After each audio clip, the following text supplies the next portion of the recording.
I think it's going to come down to whether we get the public option or not, and I think the jury's out on that. Governor, I've got two questions on that public option. Number one, how do we ensure that a public option does not impact the quality of health care? A lot of people wonder and worry about government getting involved in our personal health care and whether or not that is going to make quality suffer, number one. Number two is, what is so expensive?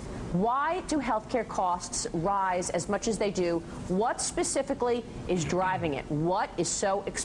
Well, the second question is easier to answer than the first. There's two problems for the health care costs. One is the public has an insatiable desire for more, and the two is the private. Unlike most things in America, the private sector does a terrible job controlling costs. The private sector doesn't work well in health care because there's no feedback loop. There's no supply and demand curve that are linked, and the private and health insurance companies simply can't manage as well as the public sector does. Well, how can you say that health care? How can you say health care was a failure on the private side when, in fact, the best, most effective drugs in this country, in the world, come from this country? So how can you say that the private sector has done a lousy job when, in fact, all of the innovation comes from U.S. companies?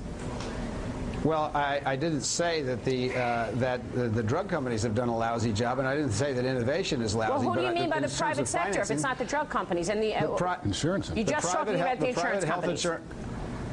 Yeah, the insurance companies do a terrible job because the problem is they're privately owned, so there has to be a significant return on equity. There has to be advertising. There has to be big CEO salaries, and that all comes out of healthcare dollars. That's why healthcare, from the healthcare system's point of view, having private health insurance companies is incredibly inefficient, and that's why you need the private sector. Now, look, if you do a survey of Medicare, most people are happy with Medicare. There are no bureaucrats interfering between doctors and patients in Medicare, but there are a lot of bureaucrats interfering between private health insurance companies and patients and doctors. And that is, I think most people are really upset with the private health insurance industry, and that's why we have to let the American people make a choice. We're not going to make them get into a public health care system, but let them choose what they want. And it's time that the special interests in Congress stopped influencing folks to make their choices for them and let the American people choose. If they want a private sector option, that's great.